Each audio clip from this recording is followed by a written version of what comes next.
Husband বললো চলো ঘুরে আসি তাহলে আশেপাশে চেন্নাই থেকে আমরা তখন ঘুরতে গেলাম পন্ডিচেরি, এটা কাছে 2 ঘন্টার রাস্তা। তো গেলাম যে ঘুরে আসি 4-5 দিন থাকবো। তো গেলাম আর কি ঘুরতে, তখন কাছে কিছু সঙ্গে আগামীকাল চলে গেলাম এরকম আর কি। তো গেলাম ওখানে থাকলাম 4-5 দিন থাকলাম, মনটা খারাপ একটু রিফ্রেশ হলাম আর কি। ঘুরে চলে আসলাম 4-5 দিন। এসে হলো আমরা নেক্সট পিরিয়ডে সাইকেলের জন্য ওয়েট করতেছিলাম যে পিরিয়ড আসবে, আমি আমার কালেকশন শুরু করবো। তো এটা মনে আছে আমার, মনে হয় অক্টোবরের, গত বছরের অক্টোবরের 5 তারিখ পিরিয়ড হওয়ার কথা, পিরিয়ড ডেট হওয়ার কথা। তো এর মধ্যে বলে যতই ঘুরতে যাই যতই আমি করি, আমি ডায়েট আর আমার এক্সারসাইজ হাঁটা, যোগা, সকালবেলা উঠে যোগা করা, কিছু যোগা শেখানো ছিল, ওই জিনিসগুলো আমি একদিন স্কিপ করে মনে আছে, প্রায় 25 দিনের মধ্যে 25 দিন আমি করেছি, একদিন স্কিপ করে ঘুরতে গেল। তো খাবারও খাওয়ার সময় রেস্টুরেন্টে খেয়েছি, তখন ঘুরতে যাওয়ার পরে খাওয়ার সময় মেনটেন করে যত সম্ভব খাওয়ার চেষ্টা করেছি। তো যাই হোক অক্টোবরের 5 তারিখ পিরিয়ড ডেট হয় না, কি করবো, ওয়েট করছি সাইকেল যত আগে হয়ে যায় আমি তত আগে বেশি যেতে পারবো, আমার কালেকশনটা হয়ে যাবে, হয় না কি করবো। কিছু সিমটম যেন বেস্ট পেইন যেটা থাকে পিরিয়ড আগে, এটা হচ্ছিল হালকা লোয়ার অ্যাবডোমিনাল পেইন ছিল, আর এগুলো শরীর ভারী ভারী লাগছে। তো মনে করছি আমার হাজবেন্ড বলতেছে যেহেতু সিমটম আছে পিরিয়ড হয়ে যাবে, তারপর 2 দিন 3 দিন না হলে ম্যামের কাছে যাবো। তো হয় না পিরিয়ড হয় না, কি করবো, অস্থির লাগতেছে। তো তারপর হাজবেন্ডকে বললাম যে আচ্ছা ম্যাম তো বলছিল তুমি দেখো না যে পিরিয়ড হচ্ছে না, এগুলো মনে হয় না, একটা কি জানো প্রেগন্যান্সি টেস্ট ফার্মেসি থেকে না। ও হাসে বলে যে ফাইজালি করো, কেন কি জানবো, কখনই হবে না, তুমি জোরে জোরে হাঁটো দৌড়াও পাতি দিয়ে, তাহলে তোমার পিরিয়ড হয়ে যাবে। ওকে কেউ সামথিং এরকম বলছে, তাহলে পিরিয়ড হয়ে যাবে। তো আমি তো একটু মনে মতো আমি হাঁটতে চাই না, একটু মানে কেমন কেমন লাগতেছে যে না হাঁটবো না, আমি দিচ্ছি না। ওটা 2 দিন পার হয়ে গেছে, এরকম আমার পিরিয়ড ডিলে হয়েছে 5 দিন। তো বই আনা না কি জানা না, তো আমি চিন্তা করলাম আমি নিজেই কিনবো, ওরা আমি বুঝাতে যাই, বললাম নিয়ে আসো একটা কি আনলো। তো ওই দিন মর্নিং স্যাম্পল আমি টেস্ট করতে পারি না, মানে আফটারনুনের স্যাম্পল দুপুরের স্যাম্পল আমি দিয়ে ইভিনিং স্যাম্পল দিয়ে টেস্ট করলাম, দেখি হালকা একটা দাগ আসে, মানে হালকা একটা দাগ বেলা আসে কিটের মধ্যে। তো দেখে ওকে দেখালাম, ও বলে যে এগুলো কিছু ফাইজাম, এগুলো কিছু না, এগুলো মানে বাদ দাও, এগুলো করার দরকার নেই। তারপরে হলো আমি কি করবো এরকম বলতেছে। তো তারপরে হলো আমি বললাম যে আমি আগামীকাল মর্নিং স্যাম্পল কালেকশন যত কিছু বলো আমি টেস্ট করবো, মর্নিং স্যাম্পল যদি মর্নিং স্যাম্পল রিপোর্ট অ্যাকুরেট আসে। তো ওকে বললাম 3টা কিট নিয়ে আসো, 3টা কোম্পানি আলাদা 3টা কিট নিয়ে আসো বেনিসিটি। তো আনলো, আনার পরে 3টা কিট দিয়ে আমি সকালে ফজরের সময় মানে টেস্ট করলাম, আলহামদুলিল্লাহ দেখি যে মানে 3টাতেই মোটামুটি হালকাই বলতে হালকা 3টাতেই পিট করে দাগ আছে। তখন তো ও একটু মানতে রাজি হলো, আমারও তো তখন মোটামুটি শিওর। তো ওই দিন হাসপাতালে গেলাম, হাসপাতালে গিয়ে ম্যাডাম আমার পিটিপি টেস্ট, সিটি টেস্ট, বেনিসিটি কনফার্ম টেস্ট, ব্লাড টেস্ট সেটা দিলে। তো ওটা করার পর রিপোর্ট আসে 70 মানে 70, মোটামুটি 50 করে থাকলে পজিটিভ ধরা হয়, নেগেটিভ হলে 5 নিচে থাকে। তো যাই হোক 70 আসছে, ম্যাডাম বলতে একটু কম আছে, আমরা 24 ঘন্টা পর আবার রিপিট করবো, যদি ডাবল হয় তাহলে কনফার্ম। তো তখন থেকে আরো হাত পা আরো টেনশন আরো ভয় শুরু হলো। যাই হোক 24 ঘন্টা পর টেস্ট করার পর আলহামদুলিল্লাহ 140 আসছে, 70 থেকে কাটায় কাটায় 140 ডাবল হলো। তারপরে তো মানে খুশি হবো না, মানে কি করবো, মানে কিছু বিশ্বাস হচ্ছিল না, দুনিয়া আমার উপর হয়ে গেছে মনে হচ্ছিল আলহামদুলিল্লাহ। তো যাই হোক এভাবে হলো মানে আমার তারপরে হলো others test, hormonal test, sugar test, তারপরে হলো টিবিএস করা, তারপর কিছু টেস্ট সবই মানে একটু করে আলহামদুলিল্লাহ একটু করে আগাচ্ছিল সুন্দর মতোই। তো এরকম হলো মানে আমার লাইফে আসলে একটা মিরাকেল জার্নি বলা যায়, মানে কি বলবো, এটা মানে আমার আশেপাশে যারা বাঙালি কাপল ছিল আর ইম্পর্টেন্ট কাপল ছিলেন যারা, ওরাও মানে সবাই বলতেছিলেন যেটা মানে একটা মিরাকেল ছাড়া আর কিছুই না। মানে আল্লাহর অশেষ অশেষ অশেষ রহমত, সাথে হলো আমার মানে নিজের চেষ্টা। আমি মানে বলবো যে যতদিন আমি ইন্ডিয়া ছিলাম প্রেগনেন্সির আগে প্রায় মানে 1.5 মাস এরকম তো ছিলাম, প্রেগনেন্সি পজিটিভ মাসে মানে আগে আমি প্রতিদিন সপ্তাহে উইকলি অ্যাটলিস্ট মানে 3-4 দিন মতো অবশ্যই টার্গেট করতাম, তারপরে আমার সবাই মিলে করতাম, আমার নিজের টার্গেট করতাম। তারপরে হলো আমাদের সোমবার বৃহস্পতিবার যে ওটা রাখতাম, মানে তারপরে হলো যে সত্যি কথা বলতে মনে করা যেটা আমি মন্ত্রী বলতেছি, মনে করা সিস্টেম অথবা কিভাবে মানে যে সোনাতলার নাম নিয়ে যে ব্যবসা হয় আগে করতে হয়, এবং সেই শুরু হয় আমাদের মানে মনে আগে মানে সুন্দর একটা মানে গঠন মনে করতাম যে আল্লাহ দাও দাও, কিন্তু গঠনমূলক একটা যে সুন্দর মানে সবকিছু সিস্টেম আছে, মনে একটা সিস্টেম আছে। এটা আমি তাসমিনা প্রকাশ শিখেছিলাম, এটা আমার প্রথম ওনার কোর্স বলেন আর উনি আমার মানে মেন্টর হিসেবে বলেন, প্রথম পাওয়া হলো এটা আমার কাছে। ডায়েটের আগে আমি এটা বলবো, সেকেন্ড হলো আমার ডায়েট, এবং থার্ড হলো মানে আমার এক্সারসাইজ অথবা লাইফস্টাইল চেঞ্জ, নিজেকে মানে তৈরি করার জিয়াটা। এটা তো সর্বপ্রথম তো আল্লাহর দান, এটা কিছু বলা মানে কার দোয়া কোনদিকে কবুল হয় জানা বোঝা যায় না, এটা অবশ্যই আল্লাহর দান ছিল। এবং হলো তারপর হলো আমার সেকেন্ড থাকে আছে আমার চেষ্টা, আর হলো ডক্টরের চেষ্টা, তাছাড়া আপুর গাইডেন্স এগুলো। আর যাই হোক আলহামদুলিল্লাহ আমি চেন্নাই থেকে 10 সপ্তাহ মতো ছিলাম প্রেগনেন্সির। আমার মোটামুটি আইভিএফ এর যেভাবে প্রেগনেন্সি পজিটিভ একটা যেভাবে ওষুধ চলে, ইঞ্জেকশন চলে, ওভাবেই চলেছে আমার ওখানে, আমি ওভাবে মেনটেন করেছি। তো 10 সপ্তাহের সঙ্গে আমি দেশে চলে আসলাম, রেস্টে ছিলাম। তারপরে হলো ইঞ্জেকশন চলতো অক্টোবরের সরি জুনের 24 তারিখ, এই বছরের জুনের 24 তারিখ আলহামদুলিল্লাহ আমার মেয়ে পৃথিবীতে আসে, এখন ওটা 4.5 মাস বয়স। তো যাই হোক মানে গত বছর এই টাইমটা আমার জন্য খুবই মানে টাইমে গত বছর মানে এটা নভেম্বর মাস, তো আমি এই টাইমটা ইন্ডিয়াতেই ছিলাম, এই নভেম্বর 5 তারিখ মনে হয় প্রেগনেন্সি টেস্ট পজিটিভ আসছিল। তো এই টাইমটা খুবই খারাপ যাচ্ছিল আর কি, খারাপ বলতে খারাপ ভালো মিক্স, যে হার্টবিট আসে কিনা, সেক্সুয়ালি যায় কিনা, অবশ্য হয় কিনা, এইসব টেনশন। তো এটা এভাবে হলো। তো এখন 1 বছর মানে গত বছর থেকে এই বছর পার্থক্য সবকিছু, জীবন কখন কোথায় নিয়ে যায় মানে আসলে বোঝা যায় না, প্রেডিক্ট করতে পারি না। আসলে সম্পূর্ণ আল্লাহর রহমত, আল্লাহ তাআলা দিয়েছে আলহামদুলিল্লাহ, এটা অনেক বড় একটা ব্যাপার। এই যে লাইফস্টাইল যে একবার আইডিয়া ফেল করলো, অনেক কয়েকবার আইডিয়া সাইকেল হয়েছে, আমি বলতে পারি যে এই কোয়ালিটিটা ভালো আসেনি, তাই না? এই কোয়ালিটির যে সমস্যা সেটা বোঝা যাচ্ছিল একদম। জি জি, আমাকে আমার এমব্রায়োলজিস্ট বলেছিলেন যে তোমার হাজবেন্ডের সবই ভালো আছে, তোমার এগিরি ফ্র্যাগমেন্টেশন সামথিং মানে বুঝাচ্ছিল সাইটোপ্লাজমের সমস্যা, মানে বলছিল যে something is wrong with it, এরকম বলেছিল আমাকে এমব্রায়োলজিস্ট। 2 সেন্টার থেকে আমার কাছে, আমার দিল্লি সেন্টার থেকে এটা বলেছে, এবং সেকেন্ড টাইম যখন চেন্নাইতে আমার যখন মানে ওখানে যখন এমব্রায়ো খারাপ আছে তখন আমাকে বলেছিল ম্যাডাম তোমার মানে এগিয়ে সমস্যা বুঝিয়ে বলেছিল এরকম। তারপরে আমি ন্যাচারালি কনসেপ্ট করি। সেটাই আসলে মানে এই কোয়ালিটি যে ইমপ্রুভ করা যায় এরকম লো এই মিক্স নিয়েও, সেটা সেটা কিন্তু তাসমিয়া আপু আমাদের একটা প্রুফ যে আলহামদুলিল্লাহ আপনি কিন্তু বলেছেন যে যতই ঝড়ঝাপটা যাক, যতই ঝামেলা যাক, উনি কিন্তু আমাদের গাইডলাইনটা ফলো করেছেন, ডায়েট, লাইফস্টাইল, এক্সারসাইজ, এই জিনিসগুলো উনি কোনোভাবেই বাদ দেন। এন্ড আলহামদুলিল্লাহ আল্লাহ তাআলা সেটা রেজাল্টও দিয়েছেন আলহামদুলিল্লাহ। আচ্ছা এখানে আমি একটু কোয়েশ্চেন বলতে ল্যাপারোস্কোপি নিয়ে একটা কোয়েশ্চেন এসেছে যে ল্যাপারোস্কোপিতে রিজাল্ট কমে যায় কিনা, আর হচ্ছে যে আইভিএফ সেন্টারের নামটা জানতে চাইছেন। আচ্ছা আইভিএফ সেন্টার যেটা আমার দিল্লিতে ছিল, প্রথমে যেটা গিয়েছিলাম ওটা ছিল হলো বিড়লা আইভিএফ, ওটা হলো গুরুগ্রামে, দিল্লির গুরুগ্রামে ছিল। আর হলো তারপরে যেটা আমি চেন্নাইতে গিয়েছি, চেন্নাইতে আমি 4টা না 5টা সেন্টারে আমি দেখিয়েছি, ওখানে সব বড় বড় সেন্টারই। ঈশ্বরিয়াতে দেখালাম, তারপরে হলো জানা নাম একটা সেন্টার আছে ওখানে দেখালাম, জীবন মিটাতে দেখালাম, আরেকটা আরেকটা নাম প্রসাদ প্রসাদ এই মানে এই 4-5টাই তো বাঙালিরা বেশি যায়, এগুলোই নাম করা সেন্টার। তো এই 4টাতে আমি দেখিয়েছিলাম। তো লাস্টে আমি সবার সাথে ওখানে সব জায়গায় যাওয়ার পরে তো টেস্ট করে মোটামুটি করলাম, প্রচুর টাকা খরচ করেছি 4টা সেন্টারে দেখানোর সময়। তো যাই হোক সবগুলোতে দেখানোর পরে আমার জীবন মিটাতে ডক্টর রামায়া রামালিঙ্গম যিনি উনার মানে কথাবার্তা এবং প্রোটোকলটা আমাকে যতটুকু আস্থা দিয়েছে মানে এবং অন্যান্য অন্যান্য পেশেন্টদের সাথে কথা বলে ওখানে আমার মানে ভালো লেগেছিল যে আমি 4টা সেন্টারের মধ্যে এখানে ডিসিশন নিয়ে আসছিলাম যে ম্যাডাম আপনার কাছে আসবো। ওখান থেকে দেখিয়ে আমি চলে এসেছিলাম। তো আমি সেন্টার 5% দেরি করে, কিন্তু মানে আমার জন্য যার যে সেন্টারে গিয়ে পজিটিভ আসে তার জন্য ওই সেন্টারটাই ভালো।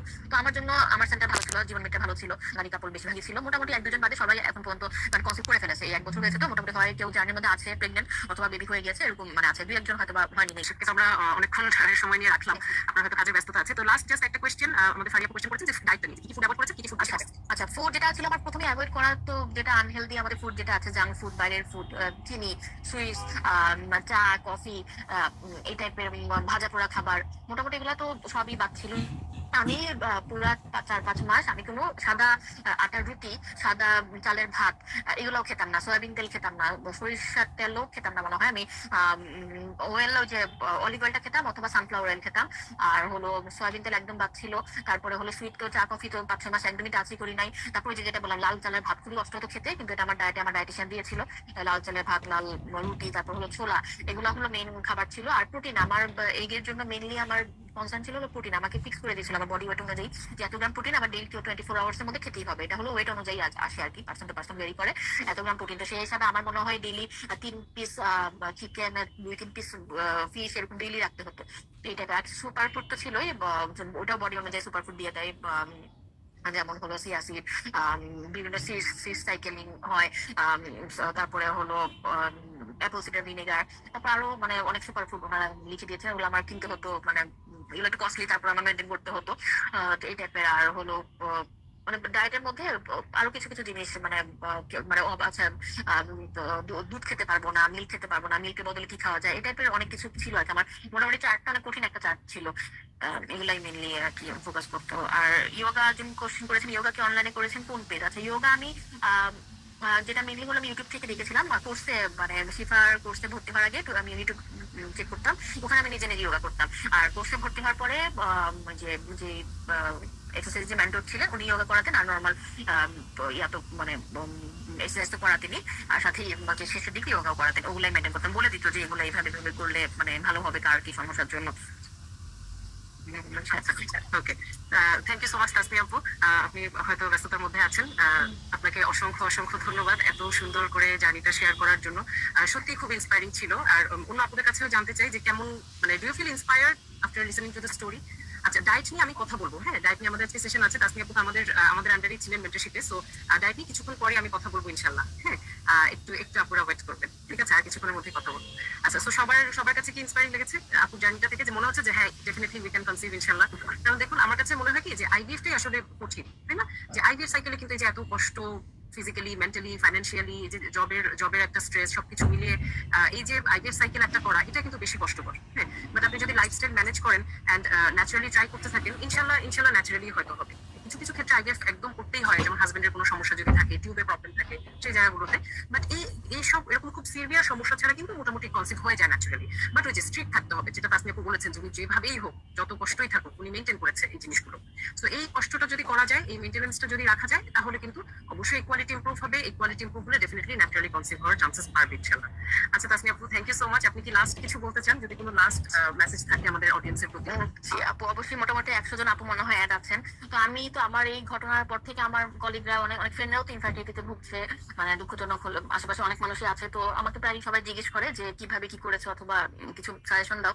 তো আমি সবসময় মানে আপনাদের যেভাবে বললাম যে লাইফস্টাইল চেঞ্জ। আমার একটা কলিগ, নাম বলবো না, সে অনেকদিন ধরে ফাইট করছে, আরো কয়েকবার আমি করার পরও আমার সাথেই ছিল, আরো কয়েকবার আইভিএফ ফেল হলো। তো আমি ওকে বারবার বলতেছি যে তুমি লাইফস্টাইল চেঞ্জ করো, এই জিনিসগুলো মেনটেন করো, না হলে হবে না। তুমি জাস্ট আইভিএফ করবো, আগে যাবা, আসবা, দেশে আসবা, ইন্ডিয়া যাবা, টাকাই খরচ হবে। যদি তুমি প্রিপারেশন না নিয়ে যাও, সবকিছু মেনটেন না করে যাও, এটা পরীক্ষা যেমন প্রিপারেশন আছে, আইভিএফ যদি কেউ করতে হয় অথবা কনসিভ যদি কেউ করতে চায়, রিল্যাক্স ভাবে প্রিপারেশন নিয়ে মনে প্রাণের চেষ্টা করতে হবে, আল্লাহর কাছে চাইতে হবে। এটা হলো মানে সর্বপ্রথম আর কি, আল্লাহর কাছে মন থেকে চাইতে হবে। মানে আল্লাহ আসলে এরকম হতে পারে সবাইকে দিচ্ছে, আমাকে কেন দিচ্ছে না। তো মানে আমার হাজবেন্ড যেটা বলে সবসময় যে মানে আল্লাহ দেখেন যে তোমার এটা কতটুকু প্রয়োজন, তুমি কতটুকু মানে যেতে পারো তার কাছে, তোমার প্রয়োজন অনুযায়ী দিবে। মানে দোয়া দ্বারা তো মানুষের রিজিকও চেঞ্জ হয়, মানুষের ভাগ্য পরিবর্তন হয় দোয়া দ্বারা। সর্বপ্রথম যারা মুসলিম আছেন আল্লাহর কাছে চাবেন, অন্য ধর্মের আছেন নিজস্ব ধর্ম অনুযায়ী ভাবে চাবেন। কিন্তু হলো তারপরে যেটা বলবো, অবশ্যই প্রিপারেশন নিতে হয়। পরীক্ষার আগে যাওয়ার আগে যদি আইভিএফ করেন অথবা ন্যাচারালি ধরেন চেষ্টা করতেছেন 1-2 বছর হচ্ছে না, প্রিপারেশন নেন, নিজেকে চেঞ্জ করেন, অনেক কিছু অ্যাভয়েড করতে হবে, কষ্ট করতে হবে। পরীক্ষা পাস করতে যেমন কষ্ট করতে হয়, এই জিনিস পেতে হলেও কষ্ট করতে হবে, যারা আমি ইনফার্টিলিটিতে ভুগছি। তো সব মানে শেষে বলবো যে কেউ মানে হতাশ হবেন না, যে আমি যেটা হয়ে গেছিলাম হতাশ হবেই না, আর কিছু সব শেষ বয়স এত বছর হয়ে গেছে হবে না, বাদ দাও, অ্যাডপশনের নেই।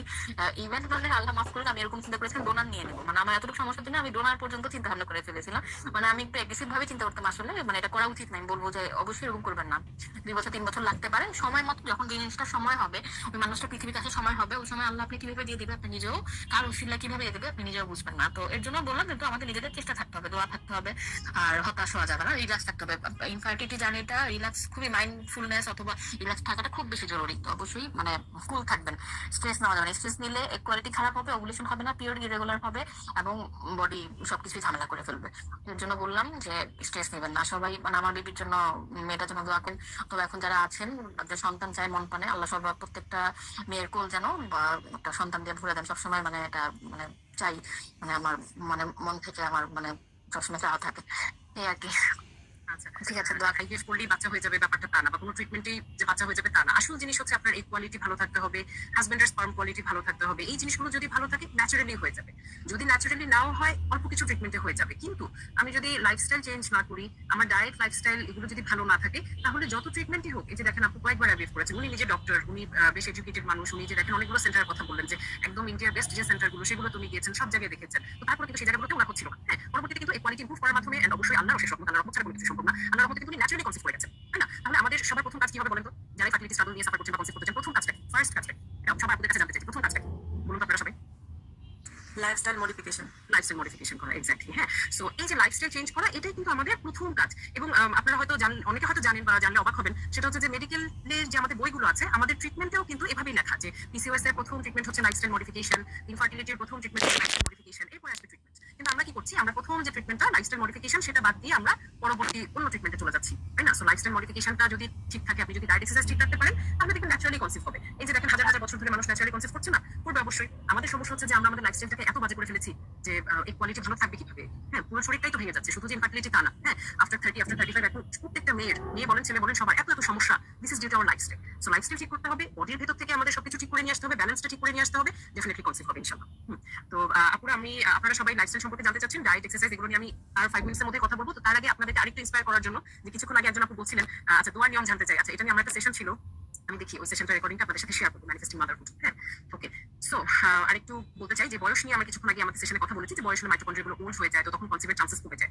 এখানে দেখুন আমি একটা স্ক্রিনশট শেয়ার করেছি, এখানে উনি একজন গাইনোকোলজিস্ট। হ্যাঁ, মিস তুলি উনি একজন গাইনোকোলজিস্ট, উনি আমাদের প্রোগ্রামে জয়েন করেছিলেন 2024 এ, এন্ড উনি আলহামদুলিল্লাহ আমাদের প্রোগ্রামের পরে উনি কনসিভ করেন এবং 40 বছর বয়সে, আমি জানি না স্ক্রিনশটটা ভালোভাবে বোঝা যাচ্ছে কিনা, যে 40 এট দ্য এজ অফ 40 আলহামদুলিল্লাহ blessed with a baby boy in last September. এই যে কিছুদিন আগে ওনার মেসেজটা পেলাম যে ওনার হচ্ছে সেপ্টেম্বরে ওনার বেবি হয়েছে, and she was at the age of 40. হ্যাঁ, and she is a gynaecologist. উনি যখন প্রথম আমাদের কোর্সে জয়েন করেন, আমি তো ভাবছিলাম যে আপু জয়েন করলেন মানে একজন গাইনোকোলজিস্ট জয়েন করলেন, গাইনোকোলজিস্ট আর সাপোজ টু নো এভরিথিং, তাই না? তো তারপরে কিন্তু উনি গাইনোকোলজিস্ট হয়েও উনি জানতেন যে এটার ইম্পর্টেন্সটা কি। হ্যাঁ, উনি নিজে ইনফার্টিলিটি পেশেন্ট থেকে ট্রিটমেন্ট করেন, সেখানে উনি আমাদের প্রোগ্রামে জয়েন করেছিলেন, এন্ড উনি লাইফস্টাইল মডিফিকেশন করলেন, উনি সবকিছু মেইনটেইন করলেন আলহামদুলিল্লাহ, and she conceived and became a mother at 40। Okay, so যাদের বয়স 40 অথবা 40 এর কাছাকাছি, আপনারা আপসেট হবেন না অথবা আশা ছেড়ে দিবেন না, ইনশাআল্লাহ কনসিভ হবে। যদি সবকিছু মেইনটেইন করতে পারেন, আল্লাহর যদি ইচ্ছা থাকে, অবশ্যই কনসিভ হবে ইনশাআল্লাহ। হ্যাঁ, okay. Then Miss Fahmida, উনি naturally conceived করেছেন at the age of 38 with PCOS and obesity. হ্যাঁ, Miss Tamanna, উনি currently pregnant. She conceived naturally at 37 with hypothyroidism and long-standing infertility. Miss Rezwana, she conceived at the age of 36 after 2 miscarriages with hypertension, obesity and PCOS. হ্যাঁ, so ওনার hypertension ছিল, obesity ছিল, PCOS ছিল, recurrent miscarriage ছিল। miscarriage পরে একটা লম্বা সময় উনি কনসিভ করতে পারছিলেন না, পরবর্তীতে at the age of 36 উনি কনসিভ করেন। Miss Rahman conceived naturally at the age of 35, উনি 25 বছর কনসিভ করেন। ওনার 3টা failed IUI ছিল, উনি IVF এর প্রিপারেশন নিচ্ছিলেন। উনি আমাদের প্রোগ্রামে যখন জয়েন করেন, উনি হচ্ছে IVF করতে যাবেন 3 মাস পরে। তার আগে যেমন তাসনিয়া আপু জয়েন করেছিলেন IVF এর আগে প্রিপারেশন নিজে বডি প্রিপেয়ার করা, তো রহমান আপু সেরকম যে IVF এর আগে নিজে বডি প্রিপেয়ার করার জন্য আমাদের প্রোগ্রামে জয়েন করেছিলেন, এন্ড পরবর্তীতে আলহামদুলিল্লাহ উনি ন্যাচারালি কনসিভ করেন, ওনার IVF করতে হয়। মিস শামিন, উনিও 35 ইয়ার ওল্ড, 25 বছর বয়সে উনি কনসিভ করেন আফটার 3 মিসক্যারেজেস, 3টা মিসক্যারেজের পরে। হাইপোথাইরয়েডিজম ছিল, PCOS ছিল। ফ্রেন্ডস আগামীকাল আমাদের সাথে শেয়ার করবেন, আগামীকাল সন্ধ্যা 7টায় আপনারা সবাই থাকবেন ইনশাআল্লাহ। ওনার বয়স 25 বছর বয়স, উনিও আইভিএফ সাইকেলের মধ্যে দিয়ে যাচ্ছিলেন, যেরকম তাসনিয়া ছিলেন। উনি আমাদের প্রোগ্রামে জয়েন করেছিলেন আইভিএফ প্রিপারেশন নেওয়ার জন্য, এন্ড পরবর্তীতে আইভিএফ সাইট ন্যাচারালি কনসিভ করেন। হ্যাঁ, এই একদম তাসনিয়া উনি মিস ফারহানা ও স্টোরিজগুলো বললাম, একদম আমাদের ক্লায়েন্টদের স্টোরি। 40, 38, 37, 35 বছর বয়সে ওনারা ন্যাচারালি কনসিভ করেছেন। আলহামদুলিল্লাহ ভালো আছে, সুস্থ আছে এখন পর্যন্ত, আলহামদুলিল্লাহ। হ্যাঁ, তো এটা কিন্তু আমি ট্র্যাক করি যে আমাদের ক্লায়েন্টের বাচ্চারা সুস্থ আছে কিনা, ভালো আছে কিনা। আমি দেখছি আলহামদুলিল্লাহ সব বাচ্চারা আলহামদুলিল্লাহ লাইফস্টাইল চেঞ্জ করার মাধ্যমে কনসিভ করা, সুন্দর মতো বেবি হয়, নিজে বেবিরাও ভালো আছে, সুস্থ আছে। এটা কিন্তু অনেক বড় ব্যাপার, তাই না? সো আপনারা ডু ফিল ইন্সপায়ার্ড যে হ্যাঁ, এজ ডাজন্ট ম্যাটার, এইরকম বয়সে আমরা কনসিভ করতে পারবো ইনশাআল্লাহ, যত যেরকম বয়স হোক। যাদের কথা শেয়ার করলাম তারা সবাই কিন্তু ইনফার্টিলিটি নিয়ে স্ট্রাগল করেছেন, এমন না যে ঠিক আছে আমি এখন ট্রাই করছি আপনি কনসিভ করবেন, ব্যাপারটা সবাই কিন্তু ইনফার্টিলিটি নিয়ে স্ট্রাগল করে দেন, আমাদের প্রোগ্রামে জয়েন করেছেন, লাইফস্টাইল মডিফিকেশন করেছেন, আলহামদুলিল্লাহ কনসিভ। হ্যাঁ, ওকে, ইনশাআল্লাহ ইনশাআল্লাহ, ইয়েস। ওকে, সো তাহলে এই যে কোয়ালিটি ইমপ্রুভ করার জন্য কোনো মেডিসিন আছে কিনা? আনফরচুনেটলি নো, এখানে কোনো ওষুধ নেই। তো এই কোয়ালিটি আমরা কিভাবে ইমপ্রুভ করতে পারি? Through lifestyle changes. ঠিক আছে, সো এইখানে চলে আসবে যে আমরা কি কি লাইফস্টাইল চেঞ্জ করবো। ডায়েট এন্ড নিউট্রিশন থাকবে, সাপ্লিমেন্টস থাকবে, lifestyle and habits, reduce toxins to protect the eggs. তো এই জিনিসগুলো আমাদের মেইনটেইন করতে হবে। প্রথমে চলে আসি ডায়েট এন্ড নিউট্রিশন। তো এখানে আমি একটা স্টাডি শেয়ার করবো, যদিও এটা অনেক আগের একটা স্টাডি, বাট এরকম সিমিলার স্টাডি অনেক হয়েছে, এখনো হচ্ছে। তো এটা হচ্ছে 2010 একটা স্টাডি করা হয়েছিল, সেখানে দেখা গেছে যে মেডিটেরিয়ান স্টাইলের যে ডায়েটারি প্যাটার্ন, এটা যদি 6 মাস আগে, কনসিভ ট্রাই করার 6 মাস আগে থেকে এটা অ্যাডাপ্ট করা হয়, তাহলে প্রেগনেন্সিস বেড়ে যায়। হ্যাঁ, মানে প্রেগনেন্সি চান্সেস বেড়ে যায়, সিগনিফিকেন্টলি বেড়ে যায়। হ্যাঁ, তো এই মেডিটেরিয়ান ডায়েট নিয়ে এছাড়াও অনেক স্টাডি হয়েছে, তো সম্পূর্ণ মোটামুটি সিমিলার রেজাল্টস দেখা গেছে। তো মেডিটেরিয়ান ডায়েটের আসলে ফিচারটা, মেডিটেরিয়ান ডায়েটের ফিচারটা হচ্ছে যে এই ডায়েটে ফ্রেশ ফুডস থাকে, হ্যাঁ, যেগুলো মিনিমালি প্রসেসড। ঠিক আছে, একদম পুরো ফ্রেশ ফুড থাকবে, ভেজিটেবলস থাকবে। তো মেডিটেরিয়ান ডায়েটটার একটা বড় কম্পোনেন্ট হচ্ছে ওয়াইন, রেড ওয়াইন। হ্যাঁ, ওরা হচ্ছে দেখা যায় যে বিভিন্ন খাবারে ওরা ওয়াইন ইউজ করে। হ্যাঁ, সো ওয়াইন ইজ হারাম ফর আস, যে কারণে আমরা মেডিটেরিয়ান ডায়েট টোটালি অ্যাডাপ্ট করতে পারবো না, তাই না? তো ওয়াইনের বেনিফিটটা আসলে কোত্থেকে? মানে ওদের ডায়েটের একটা বড় পোর্শন হচ্ছে ওয়াইন, বাট ওয়াইনের আসলে বেনিফিটটা কোথায়? দেখা গেছে যে এই যে ওয়াইনের বেনিফিটটা হলো রেসভেরাট্রল। ওয়াইনটা আসলে কোত্থেকে বানানো হয়? ওয়াইনটা তো বানানো হয় হচ্ছে গ্রেপ থেকে, তাই না? আঙ্গুর থেকে গ্রেপ বানানো হয়। সো এই যে গ্রেপের আঙ্গুরের যে স্কিনটা আছে, সেই স্কিনের মধ্যে হচ্ছে রেসভেরাট্রল নামে একটা অ্যান্টিঅক্সিডেন্ট থাকে। তো এই যে রেসভেরাট্রল দেখা গেছে যে এইটা সেলুলার এনার্জি ইমপ্রুভ করে, কোয়ালিটি ইমপ্রুভ করে। ওকে, এন্ড এটা হচ্ছে মেডিটেরিয়ান ডায়েটের একটা বড় সাকসেসের কারণ, এই রেসভেরাট্রল। অর্থাৎ শুধু রেসভেরাট্রল না, যে কোনো অ্যান্টিঅক্সিডেন্ট খাবার বা অ্যান্টিঅক্সিডেন্ট সাপ্লিমেন্টস যদি আমরা আমাদের ডায়েটে অ্যাড করি, সেটা আমাদের সেলুলার এনার্জি ইমপ্রুভ করবে, আমাদের কোয়ালিটির জন্য ভালো। ওকে, সো রেসভেরাট্রল পাওয়ার জন্য ওয়াইন খেতে হবে তা না। রেসভেরাট্রল আমরা ন্যাচারালি পাবো গ্রেপসে থাকে, ব্লুবেরিজ, রাসবেরিজ, মালবেরিজ, পিনাটস। হ্যাঁ, এই যে জায়গাগুলো, তো পিনাটস, গ্রেপস এগুলো তো বাংলাদেশে অ্যাভেলেবল। যারা বাইরের কাছে আছেন তারা ব্লুবেরি, রাসবেরি, মালবেরি এগুলো খেতে পারেন। এছাড়া রেসভেরাট্রল হচ্ছে সাপ্লিমেন্ট আকারেও পাওয়া যায়, সেটাও নেওয়া যেতে পারে।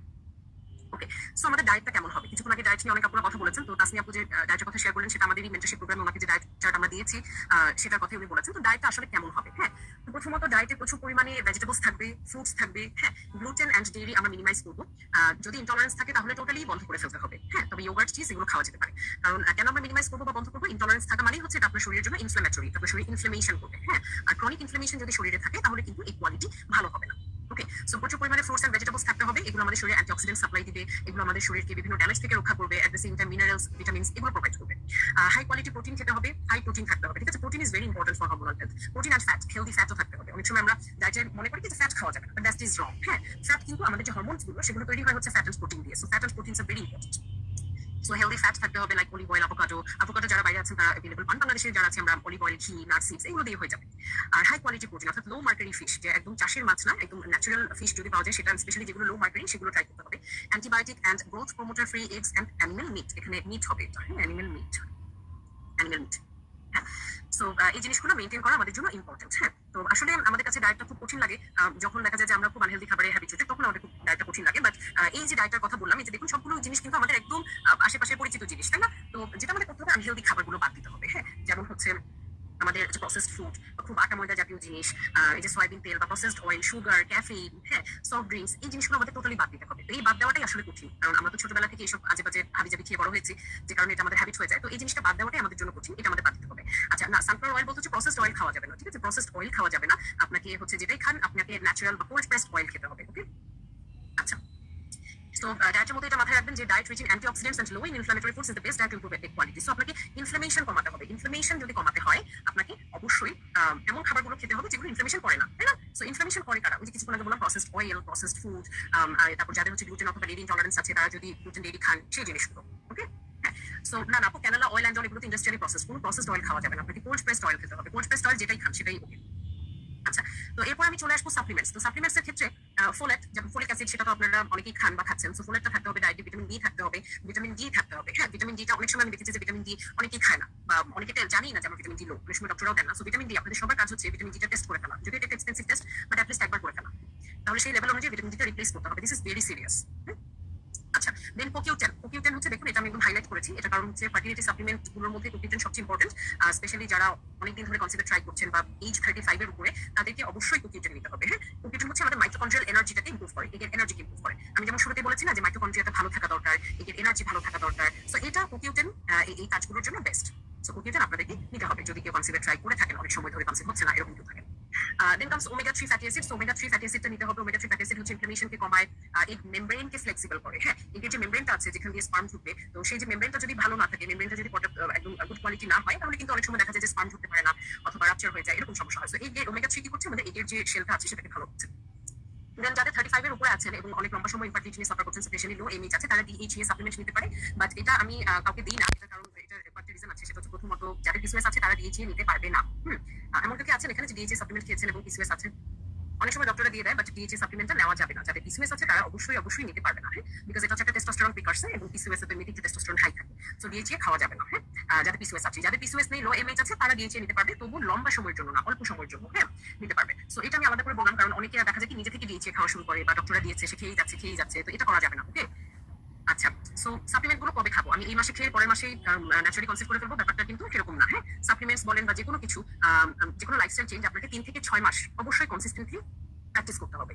ওকে, কারণ এই যে এগের ম্যাচুরেশন, আমি শুরুতেই যে দেখিয়েছিলাম একটা এগের জার্নি, কিভাবে ছোট থেকে আস্তে আস্তে বড় হয়, তো এই যে জার্নিটা, সেটা কিন্তু 3 মাসের সময় লাগে, 90 to 120 ডেজ, অর্থাৎ 3 থেকে 4 মাস সময় লাগে একটা এগের সম্পূর্ণরূপে মেচুর হতে। ঠিক আছে? সো আপনি এখন যদি লাইফস্টাইল চেঞ্জেস স্টার্ট করেন এবং আপনি 3 থেকে 4 মাস যদি কনসিস্টেন্ট থাকেন, তাহলে 3 থেকে 4 মাস পরে যে আপনি একটা গুড কোয়ালিটি এগ পাবেন ইনশাআল্লাহ। হ্যাঁ, আর এখন আপনি লাইফস্টাইল চেঞ্জ স্টার্ট করলেন, নেক্সট মাসে যে আপনার যে ওভুলেশনটা হবে সেটা কিন্তু আরো 3 মাস আগে থেকে গ্রো করছে, তাই না? সো সেটার মধ্যে কিন্তু খুব বেশি ভালো হয়তো বা ইফেক্ট আসবে না। যে কারণে আপনারা অবশ্যই ধৈর্য রাখবেন। লাইফস্টাইল চেঞ্জ 3 থেকে 6 মাস আপনাকে অবশ্যই প্র্যাকটিস করতে হবে। জাস্ট 1 মাস 2 মাস করলাম সেটা হলে হবে না, অনেক ক্ষেত্রে একটু তার চেয়ে বেশিও সময় লাগতে পারে। হ্যাঁ, বাট ধৈর্য রেখে এগুলো মেইনটেইন করতে হবে। ওকে, আচ্ছা। শাম্মী আপু, ডিএইচএ 3 মাসের জন্য আপনার কি পিসিওএস আছে? যাদের পিসিওএস আছে তাদেরকে ডিএইচএ দেওয়া যাবে না। পিসিওএস ছাড়া ডিএইচএ 3 মাসের জন্য খেতে পারবেন। ওকে, সো আরো কয়েকটা সাপ্লিমেন্টের কথা আমি এখানে মেনশন করেছি, যেমন হচ্ছে পিসিওএস না থাকলে আপনি কিছুদিন খেতে পারবেন, লাইক 3 মাস খাওয়া যাবে। ঠিক আছে?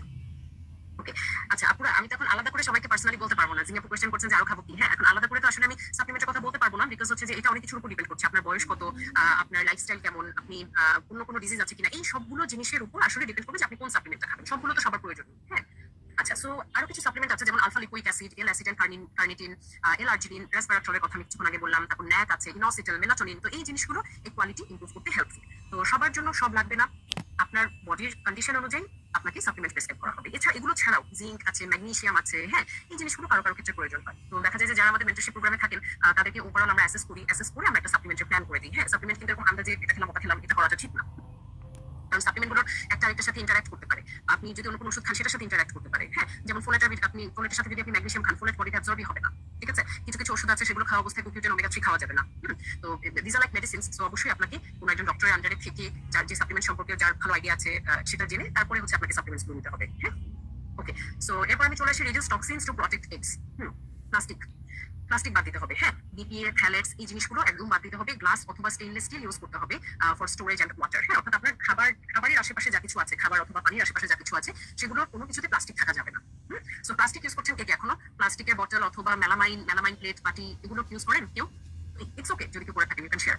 হ্যাঁ, তো এই জিনিসগুলো বাদ দিতে হবে, কারণ এগুলো হচ্ছে আমাদের এন্ডোক্রাইন, মানে আমাদের যে হরমোনাল সিস্টেম আছে সেই হরমোনাল সিস্টেমকে সে ডিস্টার্ব করে। ওকে, দেন কুকওয়্যার, আমরা যে অ্যালুমিনিয়াম অথবা ননস্টিক এগুলো ইউজ করা যাবে না। আপনাকে স্টেইনলেস স্টিল, ক্যাস্ট আয়রন অথবা সেরামিক এই জিনিসগুলোতে শিফট করতে হবে। হ্যাঁ, ওই টেফলন কোটেড যে প্যানগুলো আছে, ননস্টিক প্যান, সেগুলো একেবারেই বন্ধ করে ফেলতে হবে। দেন কসমেটিক্স এন্ড পার্সোনাল কেয়ার, আপনি যে কসমেটিক্স পার্সোনাল কেয়ার প্রোডাক্টসগুলো ইউজ করছেন সেগুলো প্যারাবেন ফ্রি, থ্যালেট ফ্রি থাকতে হবে। হ্যাঁ, কোনো ফিল্দি কেমিক্যালস থাকা যাবে না। House hold cleaners, non toxic alternatives থাকতে হবে। মাইক্রোওয়েভ খাবার মাঝে মাঝে মাইক্রোওয়েভ করতে পারবেন, যদি মাইক্রোওয়েভ করলে খাবারের নিউট্রিশন অনেক কমে যায়, বাট মাইক্রোওয়েভে কখনো প্লাস্টিকের কিছু দেওয়া যাবে না। ঠিক আছে? আমি অনেকজনকে দেখেছি বা অনেক রেস্টুরেন্টে আমি দেখেছি যে ওরা প্লাস্টিকের জিনিস ডিরেক্টলি মাইক্রোওয়েভ করে। হ্যাঁ, সো এগুলো চেঞ্জ করে ফেলতে হবে। হ্যাঁ, মাটির পাত্র ইউজ করা যাবে, তবে অনেক সময় আবার মাটির উপরে কেমন যেন রং টং করে দেয়, ওগুলো করা যাবে না। হ্যাঁ, ওকে। সো লাইফস্টাইল হ্যাবিটস আমি চলে আসি। লাইফস্টাইল হ্যাবিটস আমরা কিভাবে ইমপ্রুভ করবো? তো লাইফস্টাইল হ্যাবিটসের মধ্যে কি কি থাকবে? ডায়েট নিয়ে কথা বললাম, টক্সিনস গুলো কমানোর কথা বললাম। আচ্ছা, ফ্রাই প্যান ননস্টিক চেঞ্জ করে দেন আপু, এটা হচ্ছে আপনি কাস্ট আয়রন ইউজ করবেন। অ্যালুমিনিয়াম বাদ দিয়ে আপনাদেরকে স্টেইনলেস স্টিল ইউজ করতে হবে। আচ্ছা, সো আবার আমি লাইফস্টাইল এন্ড হ্যাবিটসে চলে আসলাম। তো লাইফস্টাইল হ্যাবিটসের জায়গায় আসবে স্লিপ। 7 to 9 hours এর কনসিস্টেন্ট আর্লি বেড টাইম লাগবে, no late night screens. So early bed time, রাতে 2টায় ঘুমিয়ে সকাল 10টায় উঠলাম, 8 ঘন্টা ঘুম হয়ে গেল, সেটা হবে না। হ্যাঁ, আপনাকে অবশ্যই রাতে 9টা 10টার মধ্যে ঘুমিয়ে যেতে হবে, 10টা অথবা 11টা, এর বেশি না। দেন হচ্ছে এক্সারসাইজ, কার্ডিও করতে হবে, স্ট্রেংথ ট্রেনিং করতে হবে 3 to 4 times per week. Over exercising করা যাবে না, কিছু যোগা করতে পারেন। হ্যাঁ, ওভার এক্সারসাইজিং করা যাবে না, ওভার এক্সারসাইজিং করলে সেটা বডিতে স্ট্রেস ক্রিয়েট করে, ফার্টিলিটিকে আরো হার্ম করে। যেমন তাসমি আপু কিছুক্ষণ আগে বলেছিলেন, তো উনি আমাদের যে মেন্টরশিপ প্রোগ্রামে ফিটনেস ট্রেনিং ইনক্লুডেড আছে, উনি আমাদের ফিটনেস ট্রেনিং আন্ডারে ছিলেন। এন্ড আমাদের ফিটনেস ট্রেনিং এর একটা স্পেশালিটি হচ্ছে যে আমাদের ইনস্ট্রাক্টর সেভাবে আপনাকে গাইড করবেন যে যেভাবে ফার্টিলিটির জন্য যারা ট্রাই করছেন, কনসিভের জন্য ট্রাই করছেন, তাদের জন্য যেটা ভালো হবে। হ্যাঁ, এক্সারসাইজগুলোর মধ্যে উনি দেখিয়ে দেন যে যারা কনসিভে ট্রাই করছেন তারা এভাবে করবেন, তারা ওভাবে করবেন। হ্যাঁ, সো আই থিঙ্ক এরকম এক্সারসাইজ প্রোগ্রাম আসলে বাইরে আর কোথাও নেই যে ফার্টিলিটি ফোকাসড একটা প্রোগ্রাম। হ্যাঁ, fertility focus programme. So definitely that will be very helpful for anyone joining. And then comes stress management. So yoga, meditation, breathing exercise, prayer, journaling, এগুলো definitely অনেক ইম্পর্টেন্ট। হ্যাঁ, কারণ ইনফার্টিলিটি জার্নিটা অনেক বেশি stressful, তাই না? যারা এরকম প্যাথেটিক বা কষ্টকর জার্নিটাতে আছেন তারা জানেন যে স্ট্রেস আসলে কতটা ইম্প্যাক্ট ফেলে, তাই না? সো স্ট্রেসফুল জার্নিতে আমরা যারা আছি বা আপনারা যারা আছেন, স্ট্রেস তো একেবারে রিমুভ করা যাবে না, বাট যতটুকু সম্ভব ম্যানেজ করতে হবে। কারণ স্ট্রেস অনেক হাই হয়ে গেলে কর্টিজল হাই হয়ে যায়, হাই কর্টিজল হয়ে গেলে তখন কিন্তু রিপ্রোডাক্টিভ সিস্টেম ডাউন রেগুলেটেড হয়ে যায়, রিপ্রোডাক্টিভ সিস্টেম হরমোনস গুলো ভালোভাবে কাজ করতে পারে না। হ্যাঁ, যে কারণে আপনার স্ট্রেস ম্যানেজমেন্টটা খুব ইম্পর্টেন্ট। দেন কাম সানলাইট, 15 থেকে 20 মিনিট অবশ্যই সানলাইটে থাকতে হবে। হ্যাঁ, চেষ্টা করবেন অ্যাটলিস্ট খুব কড়া রোদ না হোক, অ্যাটলিস্ট আউটডোর স্পেসে থাকা, একটা রোদের মধ্যে থাকা। হ্যাঁ, এই জিনিসটা কিন্তু আমাদের বডির জন্য খুব দরকার। আমরা কিন্তু সারাক্ষণ বাসায় বসে থাকার জন্য বাসায় বসে থাকার মতো টানি না। হ্যাঁ, আমরা কিন্তু আউটডোর ক্রিচার্স, তাই না? যে আমরা বাইরে যাবো, আমরা একটা খোলামেলা পরিবেশে থাকবো। কিন্তু এখন কি হয়েছে, আমরা একদম বদ্ধ ঘরে থাকি, বাইরে গেলে হয়তো গাড়িতে করে যাচ্ছি, যে আবার আরেকটা বদ্ধ খুঁটিতে ঢুকলাম, তাই না? মানে আউটডোর স্পেস আমাদের জন্য নেই। তো এটা আমাদের শরীরের জন্য ভালো না। অবশ্যই আপনাকে আউটডোর স্পেসে যেতে হবে এভরিডে। যদি প্রতিদিন বাইরে যাওয়ার মতো অবস্থা না থাকে, আপনি ছাদে যান, ছাদে যে হাফ এন আওয়ার স্পেন্ড করে আসুন। এগুলো আমাদের সার্কাডিয়ান রিদম, ভিটামিন ডির জন্য খুব দরকার। দেন স্মোকিং, অ্যালকোহল, ক্যাফিন এগুলো অবশ্যই বাদ দিতে হবে। হ্যাঁ, চা বাদ দিয়ে ফেলতে হবে, কারণ ক্যাফিন তো ডেফিনেটলি কর্টিজল ইনক্রিজ করে। ক্যাফিন আমাদের লং টাইম ক্যাফিন আমাদের শরীরে অনেক রকম সমস্যা করে। অলসো ক্যাফিনের সাথে মিসক্যারেজের লিঙ্ক পাওয়া গেছে। সো ক্যাফিন যারা কনসিভে ট্রাই করছেন, ক্যাফিন কোনোভাবেই খাওয়া যাবে না। ওকে, সো আপনারা কিভাবে শুরু করবেন? যেমন একজন আপনি কোয়েশ্চেন করছেন যে কিভাবে শুরু করবো বা কি করবো। প্রথমত আপনার একটা ডিসিশন থাকতে হবে। হ্যাঁ, আচ্ছা, আমাদের প্রোগ্রাম সম্পর্কে আমি শেয়ার করবো কিছুক্ষণ পরে। সো প্রথমত you have to make a conscious decision that you will do your best to change your lifestyle and improve your chances to get pregnant. হ্যাঁ, তো এখানে আমাদের যে আপুরা আছেন, আপনাদের সবাইকে আমি চাই যে আপনারা এখন লিখে ফেলবেন চ্যাট বক্সে যে I will do my best to change my lifestyle, ইনশাআল্লাহ। এটা সবাই লিখে ফেলেন তো। আপনি যখন একটা ডিসিশন নেবেন যে হ্যাঁ আমি আমার লাইফস্টাইলটা চেঞ্জ করবো, তখন দেখবেন যে আল্লাহ আপনাকে ব্যবস্থা করে দিয়েছে যে কি চেঞ্জ করবেন, কি ইনফরমেশন দরকার, কোথায় যাওয়া দরকার, কার সাথে থাকা দরকার, কিভাবে করা দরকার। হ্যাঁ, দেখবেন যে আল্লাহ আপনার সবকিছু ইজি করে দিয়েছে ইনশাআল্লাহ। But at first you have to determine, আপনার মাথায় সেই চেষ্টাটা থাকতে হবে, আপনার মনে সেটা থাকতে হবে যে হ্যাঁ আমি আমার বেস্ট করবো। জাস্ট এরকম না, ঠিক আছে আজকে আমি বাসায় আছি, আজকে আমি লাইফস্টাইল চেঞ্জ করবো, আজকে আমি হেলদি ডায়েট করলাম, কালকে আমার দাওয়াত আছে বা কালকে আমি বাইরে যাবো, আবার উল্টাপাল্টা খেলাম, একদিন ভালো একদিন খারাপ, একদিন এক্সারসাইজ করলাম 10 দিন করলাম না। নো, কনসিস্টেন্ট থাকতে হবে। You have to do your best. ঠিক আছে, একটা কথা আমি বলি আপনাদেরকে, সেটা হচ্ছে যে ট্রিটমেন্ট নেওয়া সহজ কিন্তু লাইফস্টাইল চেঞ্জ করা কঠিন। হ্যাঁ, ট্রিটমেন্ট নেওয়া সহজ, ওষুধ খেলাম বা ইনজেকশন নিলাম, that is easy, but lifestyle change করা কঠিন। It will take a lot of effort from you. সবার কাছ থেকে আমি এই মেসেজটা চাই যে yes I will do my best ইনশাআল্লাহ। এই ডিসিশনটা প্রথম থাকতে হবে আপনাদের। আপনার যদি মন থেকে এই ডিসিশনটা না আসে, আপনি যদি মন থেকে ডিটারমাইন্ড না হন, কোনো প্রোগ্রামে জয়েন করলে আপনাকে কেউ হেল্প করতে পারবে না। আপনার মন থেকে আসতে হবে। ওকে, ইয়েস, আলহামদুলিল্লাহ, ভালো লাগলো। Medical condition treated and hormones balanced. হ্যাঁ, আপনি যে মেডিকেল কন্ডিশনটা নিয়ে সাফার করছেন, কারো হয়তো পিসিওএস আছে, কারো হাইপোথাইরয়েডিজম আছে, কারো হাইপারথাইরয়েডিজম আছে, কারো হয়তো এন্ডোমেট্রিওসিস আছে বা অন্য কোনো সমস্যা যদি থাকে, সেটা অবশ্যই ট্রিটমেন্ট করতে হবে। হ্যাঁ, সবকিছু কিন্তু শুধুমাত্র লাইফস্টাইল দিয়ে ঠিক হয় না, মানে হয় কিন্তু সাথে যখন আপনি কিছুটা ট্রিটমেন্ট নেবেন সেটা আরো ইমপ্রুভ করবে ইনশাআল্লাহ। সো আপনার কি সমস্যা আছে সেটা আপনাকে জানতে হবে এবং সেই অনুযায়ী আপনাকে ওই কন্ডিশনের ট্রিটমেন্টটা নিতে হবে। আর অবশ্যই প্রফেশনাল অ্যাডভাইস নিতে হবে অ্যাবাউট ডায়েট, এক্সারসাইজ, সাপ্লিমেন্টস। কারণ এই জায়গাগুলোতে আমি দেখেছি যে এখন তো মোটামুটি হেলদি লাইফস্টাইল নিয়ে অনেকে অ্যাওয়ার, এখন ফেসবুকে বলেন বা সব জায়গায় সোশ্যাল মিডিয়াতে আমরা প্রচুর লেখা দেখি। তো অনেকে করে কি র্যান্ডম অ্যাডভাইসেস ফলো করা শুরু করে। হ্যাঁ, ঠিক আছে আমি এটা করি, ওইটা করি, এখান থেকে আমি এটা শুরু করলাম, ওখানে আমি এই লেখাটা দেখলাম, ওখান থেকে আমি এটা শুরু করলাম, এখানে দেখলাম কেউ একজন ম্যাগনেসিয়াম নিয়ে লিখছে, আচ্ছা ম্যাগনেসিয়াম খাওয়া শুরু করলাম, ওখানে দেখলাম কেউ একজন এই যষ্টি মধু বা লাইকোরিস নিয়ে লিখছে, লাইকোরিস খাওয়া শুরু করলাম, স্পিয়ামিড খাওয়া শুরু করলাম। হ্যাঁ, তো এইভাবে র্যান্ডম কাজ করলে না আপনি ভালো রেজাল্ট পাবেন না। আপনি যদি চান যে আমি অল্প সময়ে একটা ভালো রেজাল্ট পাই, you should get professional advice. হ্যাঁ, and lastly follow 3 to 6 months for optimal results. হ্যাঁ, ওই যে ধৈর্য থাকতে হবে। আমাদের তাসমি আপু কিন্তু কিছুক্ষণ আগে বলে গেছেন যে ধৈর্য থাকলে অবশ্যই কনসিভ হয়ে যাবে। সো ধৈর্য রাখতে হবে। অনেকে আছে যে 2-3 মাস লাইফস্টাইল চেঞ্জ করলো, হয়তো কনসিভ হলো না, আপসেট হয়ে যায়, মনে করে যে ধরো কিছুই তো হচ্ছে না, আর ভালো লাগতেছে না, আর হবে না, সেটা করা যাবে না। কনসিস্টেন্ট থাকতে হবে। কনসিস্টেন্সি থাকলে অবশ্যই ইনশাআল্লাহ ন্যাচারালি কনসিভ হবে, যদি বড় কোনো সমস্যা না থাকে। ওকে, আচ্ছা, সো আমি কিন্তু আজকে স্ট্র্যাটেজিস গুলো শেয়ার করলাম, আমাদের অনেকজন আপুর সাকসেস স্টোরি গুলো শেয়ার করলাম। So how do you feel now? সবার এখন মনে হচ্ছে যে হ্যাঁ ইনশাআল্লাহ পারবো, পসিবল? আমি কিন্তু অনেক ইম্পসিবল স্টোরিজ শেয়ার করেছি, যে 40, 38, 37 বছর বয়সে আমাদের যে আপনারা কনসিভ করেছেন, আইভিএফ ফেল করে আপনারা কনসিভ করেছেন, যেখানে আমরা অনেকে মনে করি যে আইভিএফ হলেই মনে হয় আইভিএফ করলেই বেবি হবে। হ্যাঁ, সেখানে আইভিএফ ফেল করে ন্যাচারালি কনসিভ করেছেন। হ্যাঁ, সো ডেফিনেটলি সম্ভব। ফিলিং বেটার, আলহামদুলিল্লাহ। ওকে, সো আমাদের প্রোগ্রাম সম্পর্কে যারা জানতে চাচ্ছেন তাদেরকে আমি একটু শর্ট করে আমাদের প্রোগ্রামের ডিটেইলটা বলবো। এরপর আমরা আমাদের last segment fertility affirmation meditation, সেখানে চলে যাবো। আমি কিছু কোয়েশ্চেন নিব সবার শেষে, যদি আমাদের সময় থাকে ইনশাআল্লাহ। হ্যাঁ, ওকে, ভালো লাগছে শুনে, ফিলিং বেটার, আলহামদুলিল্লাহ আলহামদুলিল্লাহ। ওকে, সো আমাদের 12 week PCOS and Fertility mastership mentorship প্রোগ্রামের 9th ব্যাচ শুরু হচ্ছে ইনশাআল্লাহ ফ্রম 14th ডিসেম্বর। তো আমাদের প্রোগ্রামে আমরা টোটাল 4 জন কোচ থাকি। একজন নিউট্রিশনিস্ট থাকবে যে আপনার সাথে 24 আওয়ার্স কানেক্টেড থাকবে, একজন ফিটনেস ট্রেনার থাকবেন, মেডিকেল ডক্টর হিসেবে আমি আছি, এবং আমাদের সাইকোলজিস্ট আছে। সো এই যে আমাদের সাইকোলজিস্ট, নিউট্রিশনিস্ট এবং আমি, আমাদের সবার সাথে আপনাদের ওয়ান সেশন থাকবে, যেখানে আমরা পার্সোনালি আপনার যে সমস্যাটা সেটা নিয়ে কাজ করবো। হ্যাঁ, আমাদের এই প্রোগ্রামটা স্পেশালিটি হচ্ছে এটা একই সাথে গ্রুপ প্রোগ্রাম এবং একই সাথে ইন্ডিভিজুয়ালাইজড প্রোগ্রাম। এখানে আমরা ইন্ডিভিজুয়াল অ্যাটেনশনও দিব, আবার কিছু গ্রুপ অ্যাক্টিভিটিসও থাকবে। হ্যাঁ, সো যেহেতু প্রত্যেকের সমস্যা আলাদা, যদিও PCOS থাকুক, একটা PCOS পেশেন্টের সাথে আরেকটা PCOS পেশেন্টের অনেক ডিফারেন্স থাকে, প্রত্যেকজনের জার্নি ডিফারেন্স। সো আমরা কিন্তু আলাদা আলাদা করেই সবার জন্য প্ল্যান করি, কারো প্ল্যান কারোর সাথে মিলবে না, ম্যাচ হবে না। সো আমার সাথে নিউট্রিশনিস্টের সাথে এবং সাইকোলজিস্টের সাথে আপনাদের আলাদা সেশন থাকবে। আমরা মেন্টাল হেলথ নিয়ে কাজ করবো, নিউট্রিশন নিয়ে কাজ করবো, ওভারঅল লাইফস্টাইল নিয়ে কাজ করবো। ডায়েট আর লাইফস্টাইল ডেইলি লগ মনিটরিং থাকবে, অর্থাৎ প্রতিদিন আপনি কতটুকু ঘুমাচ্ছেন, কতটুকু পানি খাচ্ছেন, কতটুকু খাবার খাচ্ছেন, সেই জিনিসগুলো নিয়ে আমরা কাজ করবো। হ্যাঁ, এগুলো প্রতিদিন আপনাকে আপডেট দিতে হবে, আমরা সেটাকে কারেকশন করে দিব। আমাদের নিউট্রিশনিস্ট এগুলো কারেকশন করবে, সেই সাথে আমিও দেখবো। Then comes diet modification. So যদি আমরা দেখি যে কোনো একটা ডায়েট আপনার জন্য কাজ করছে না, যতবার প্রয়োজন ততবার আমরা সেভাবে মডিফাই করবো any time. And the beauty of our programme is এখানে ডায়েটরি যে কাজগুলো সেগুলো শুধু নিউট্রিশনিস্ট একা করবে তা কিন্তু না, এখানে কিন্তু ডক্টর হিসেবে আমিও থাকবো। হ্যাঁ, প্রত্যেকটা প্ল্যান, আমাদের প্রত্যেকটা ডায়েট প্ল্যান কিন্তু আমি ফাইনাল চেক করে দিই। হ্যাঁ, আমি ফাইনালি দেখি যে ওনার মেডিকেল কন্ডিশনগুলোর সাথে যে ডায়েটটা দেওয়া হলো সেটা ঠিক আছে কিনা, কোথাও অ্যাড করতে হবে কিনা, কিছু চেঞ্জ করতে হবে কিনা। হ্যাঁ, প্রয়োজন হলে অনেক সময় আমি সাইকোলজিস্টের সাথে কথা বলি, আমাদের ফিটনেস ট্রেনারের সাথে কথা বলি। সো এই যে 4 জন কোচ মিলে একজন মানুষের একটা প্ল্যান ঠিক করা, মানে I don't think it is available anywhere. হ্যাঁ, and this is the beauty of our programme, যে আমরা আসলে অনেকজন এক্সপার্ট মিলে আপনাকে গাইড করবো ইনশাআল্লাহ। দেন কামস 12 উইক ফুল মিল প্ল্যান। আপনি অনেক সময় শুনে যাচ্ছেন হেলদি ডায়েট আছে, কি খাবো কোনো রেসিপি নাই বা একই খাবার খেতে ভালো লাগে না। তো এই জায়গাটাতে আমরা একদম ফুল মিল প্ল্যান দিয়ে দিব। More than 200 hormone friendly recipes আমরা শেয়ার করবো, যে জিনিসগুলো থেকে আপনারা অনেক ভ্যারাইটিস রকমের খাবার আপনারা নিজেরাই প্রিপেয়ার করতে পারবেন, অনেক easy recipes. Then comes fitness training. আমাদের যে ফিটনেস ট্রেনিং আছে সেখানে strength training, cardio, fertility, yoga, এই জিনিসগুলো করানো হয় 4 days উইকলি। এন্ড ফিটনেস ট্রেনারের কনস্ট্যান্ট সুপারভিশনে থাকেন আপনি। সো জাস্ট আমি ক্লাস করে চলে আসলাম তা না, ক্লাসের পরে যদি আপনার কোনো কোয়েরি থাকে, আপনার যদি কিছু জানার থাকে, আপনি যদি কোনো ক্লাস মিস করে থাকেন, সেগুলো আপনি আপনার ফিটনেস ট্রেনারের সাথে যে কোনো সময় রিচ আউট করতে পারবেন এবং তার সাথে আপনি ডিসকাস করতে পারবেন। এমন আমাদের ক্লায়েন্ট আছেন যারা হয়তো টাইম ডিফারেন্সের জন্য ফিটনেস ক্লাস করতে জয়েন করতে পারেন না, ফিটনেস ট্রেনার আন্ডারে থেকে তাকে রেগুলার আপডেট দিচ্ছেন, এক্সারসাইজগুলোর কথা বলছেন। হ্যাঁ, সো এটা আমাদের প্রোগ্রামের আরেকটা স্পেশালিটি, যে আমরা জাস্ট আপনাকে বলে দিয়ে ছেড়ে দিব না, আমরা আপনাকে মনিটরিং এ রাখবো, অলওয়েজ আমরা অ্যাভেলেবল আছি ইনশাআল্লাহ।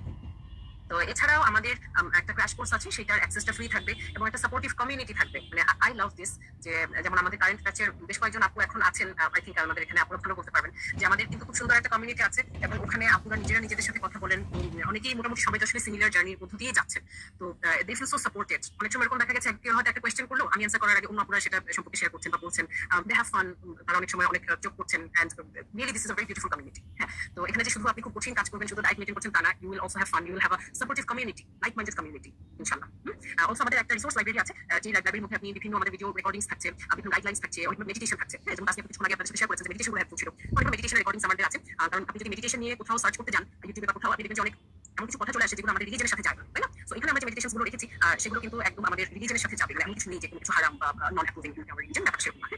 ওকে, সো আমাদের 3টা প্যাকেজ আছে, silver, gold and platinum. And আমাদের যে তিনটা প্রাইসিং ডিফারেন্ট। সো আপনারা যদি আমাদের প্রোগ্রামে জয়েন করতে চান, আপনারা আমাদের অফিসিয়াল ফেসবুক পেজে ইনবক্স করবেন ইনশাআল্লাহ, সেখান থেকে আপনাদেরকে ফ্রি ডিটেইলস বলে দিবে। এন্ড কারেন্টলি স্পেশালি যারা আজকে আমাদের এখানে আছেন তাদের জন্য আমি একটা অফার দিব, সেটা হচ্ছে ফ্ল্যাট 5000 টাকা discount on the original pricing with instalment facilities. হ্যাঁ, তবে এই যে এই দুইটা বেনিফিট যদি একসাথে পেতে চান, 5000 টাকা ডিসকাউন্ট প্লাস ইনস্টলমেন্ট ফ্যাসিলিটিস, ফুল ফিটা একবারে দিতে হবে না, আপনি দুইবার দিতে পারবেন ইনশাআল্লাহ। তো এই অফারটা যদি আপনি নিতে চান, সেক্ষেত্রে you have to enrol. Before enrolment হয়ে যায় আমরা অফারটা ক্লোজ করে দিই। ফেসবুক পেজে লিংক ঠিক আছে আমি দিয়ে দিব, হোয়াটসঅ্যাপে দিয়ে দিব ইনশাআল্লাহ। হ্যাঁ, ওকে।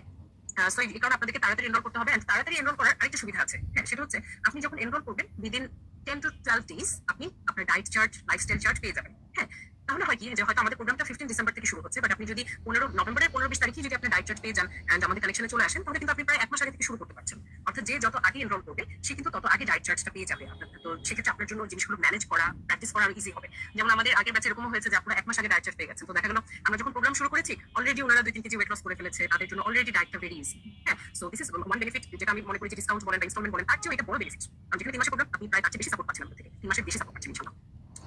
ওকে, সো কেউ যদি ডিসিশন নিয়ে থাকেন যে আমাদের প্রোগ্রামে জয়েন করবে, আই উইল আস্ক ইউ যে তাড়াতাড়ি জয়েন করে ফেলবেন ইনশাআল্লাহ।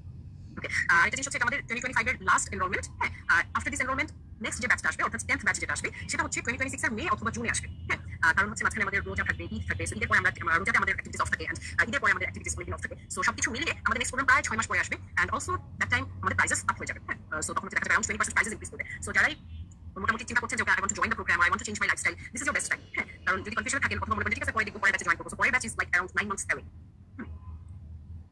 ওকে, সো আপনারা আমাদের ফেসবুক পেজে এনরোল করে ফেলবেন ইনশাআল্লাহ। সেই ফেসবুক পেজে ইনবক্স করে ফেলবেন, সেখান থেকে আপনারা এনরোলমেন্ট ডিটেইলস পেয়ে যাবেন। পেজের লিংকটা আমি শেয়ার করে দিব। পেজে হয়তো চার্জেস আপু ডিফারেন্ট, আমাদের 3টা প্যাকেজের জন্য চার্জগুলো আলাদা আলাদা। সো আপনি আমাদের পেজে ইনবক্স করে আপনারা জেনে যেতে পারবেন ইনশাআল্লাহ। হ্যাঁ, ওকে। তো এখন আমরা একটা অ্যাফার্মেশন মেডিটেশন করব, এরপর আমাদের একটা কিউএনএ থাকবে ইনশাআল্লাহ। আচ্ছা, তো তার আগে আমি একটু শেয়ার করে দিই, আগামীকালকে কিন্তু আমাদের আরেকজন গেস্ট আসবেন, শারমিন আপু। উনি 25 বছর করেছেন 3টা মিসক্যারেজের পরে। সো কালকে আপনারা সবাই থাকবেন ইনশাআল্লাহ। আগামীকাল শনিবার সন্ধ্যা 7টায়। ওকে? আচ্ছা। তো এখন আমরা একটা মেডিটেশনে যাব। So who is excited for the meditation? আচ্ছা, সো মেডিটেশনের আগে আমি জাস্ট 1 মিনিটের একটা ব্রেক দিব। এই ব্রেকের মধ্যে আপনারা যদি কারো পানি খেতে হয় বা কোনো ব্রেক লাগে, just go and come back in a minute ইনশাআল্লাহ।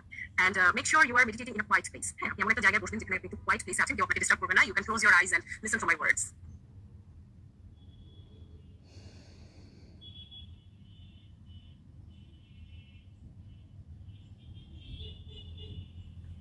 ওকে, সবাই রেডি? সবাই রেডি? ওকে, সবাই রেডি? সবাই রেডি?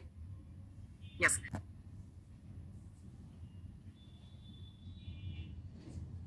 সাথে আগে মেডিটেশন করেছেন, will do the same meditation ইনশাআল্লাহ। আমি যে সেন্টেন্সেস গুলো বলবো, যারা নতুন তাদের জন্য একটু এক্সট্রা অ্যাড করছি। যে আমরা প্রথমে একটা ব্রিদিং এক্সারসাইজ করবো, যেখানে আপনি চোখ বন্ধ করে ব্রিথ করবেন। হ্যাঁ, সো ব্রিথ ইন যখন আমি বলবো অথবা ইনহেল যখন বলবো, তখন আপনি 4 সেকেন্ডস ব্রিথ করবেন। এরপরে হচ্ছে 4 সেকেন্ডস ব্রিথটা হোল্ড করবেন, দেন 4 সেকেন্ডস আপনি এক্সহেল করবেন। 4 4 4 এটাকে বলা হয় 4 4 4 বক্স ব্রিথিং। হ্যাঁ, তো এটা আমরা প্র্যাকটিস করবো। এন্ড আমি কিছু সেন্টেন্সেস বলবো, কিছু কথা বলবো, কিছু ভিজুয়ালাইজেশন এক্সারসাইজের ভিজুয়ালাইজেশন প্র্যাকটিস করবো। এই জিনিসগুলো আপনারা আমার সাথে এটা ফিল করবেন, বিশ্বাস করবেন। ওকে? এন্ড যে ভিজুয়ালাইজেশনটা করতে বলবো, just go with the flow and trust it and visualize it. যদি মনে হয় কোনো সেন্টেন্স আমার সাথে যাচ্ছে না, just don't resist, just go with the flow. Okay, so আমরা স্টার্ট করছি ইনশাআল্লাহ। Close your eyes. Take deep. Close your eyes. Take deep breaths. Inhale. Hold. Exhale.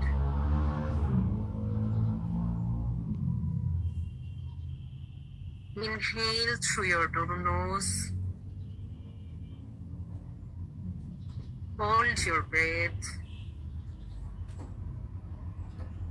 Exhale through your mouth.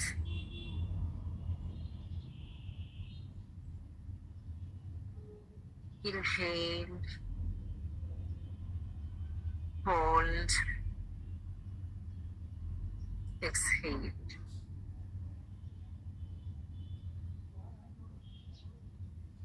Continue this deep breathing pattern for a few more breaths.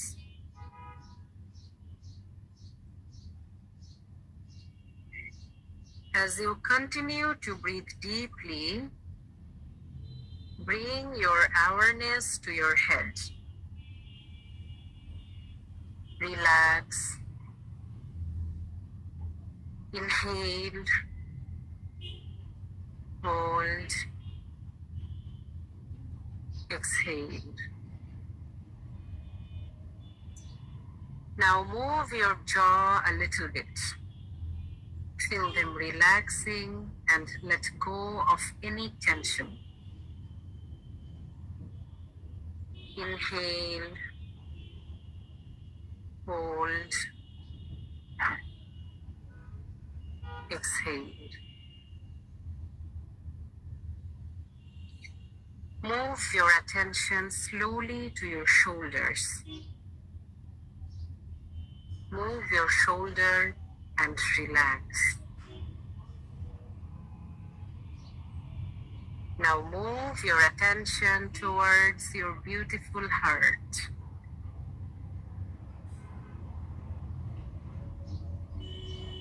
Inhale. Hold. Exhale.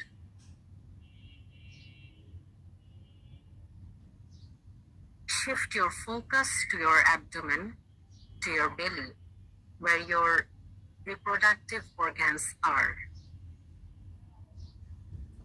Imagine your uterus and ovaries are becoming warm and relaxed, releasing any tension and coming into a state of harmony. Inhale. Hold. Exhale.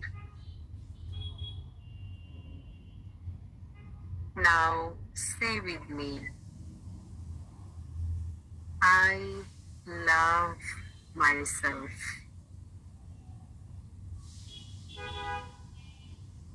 I am loved for being myself. I am stronger than I know. I trust my body. I trust my Creator, Allah subhanahu wa ta'ala. I trust the journey I am on.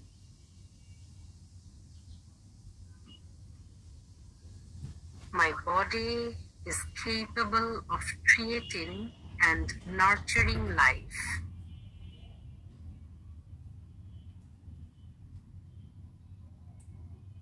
I eat healthy. I am living a fertile lifestyle. I am ready to invest my time and energy in getting healthier. My uterus is ready to welcome a new life, inshallah.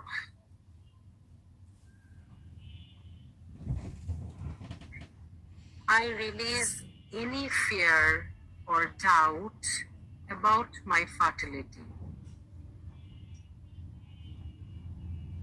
I am born to be a super mother, inshallah. And I will give birth to a super baby, inshallah. I am born to be a super mother, inshallah. I will give birth to a super baby, inshallah. A healthy baby, inshallah. I trust in Allah's timing in my fertility journey. This is the time I prepare myself for motherhood. I'm getting ready to be a mother. Inhale, hold, exhale. Keep breathing like this.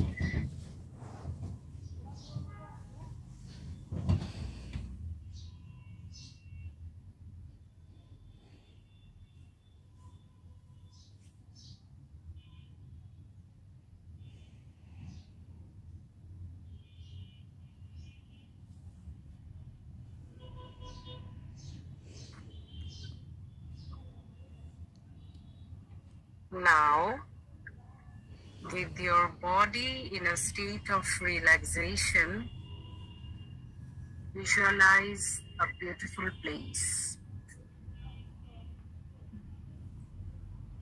It could be a garden, a sea beach, a forest, or your favorite place. Maybe your room, your personal room.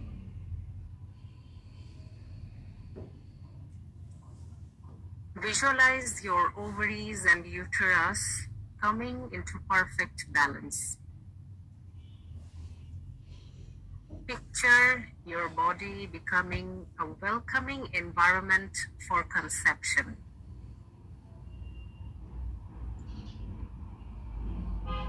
Your body is ready for the conception.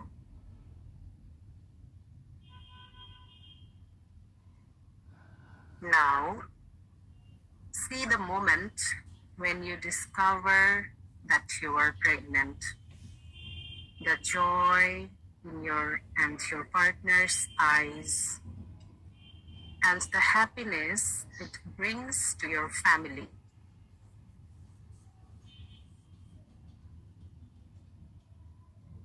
Inhale, hold, exhale.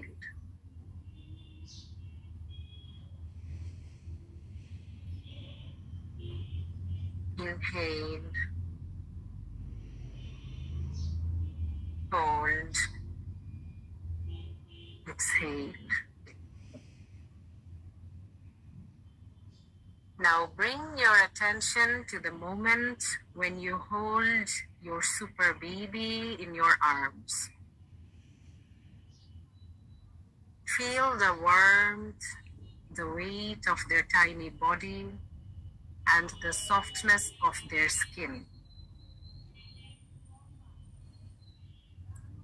You are holding your little baby, your super baby.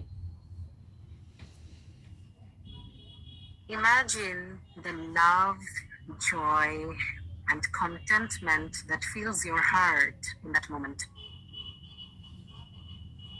This is amazing, isn't it?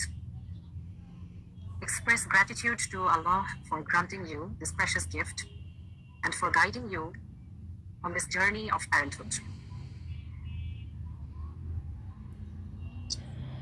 Inhale, hold, exhale.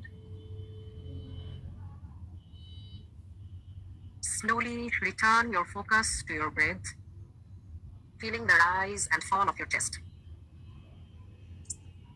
And when you are ready, gently open your eyes.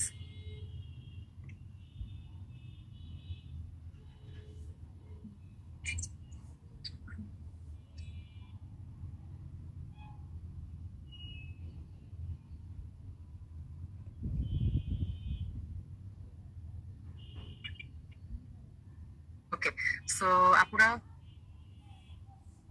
কেমন লাগলো আমাদের meditation? How do you feel now? Does it feel real? Alhamdulillah. Alhamdulillah. Awesome, relaxed. Okay. So, inshallah. Alhamdulillah. Alhamdulillah.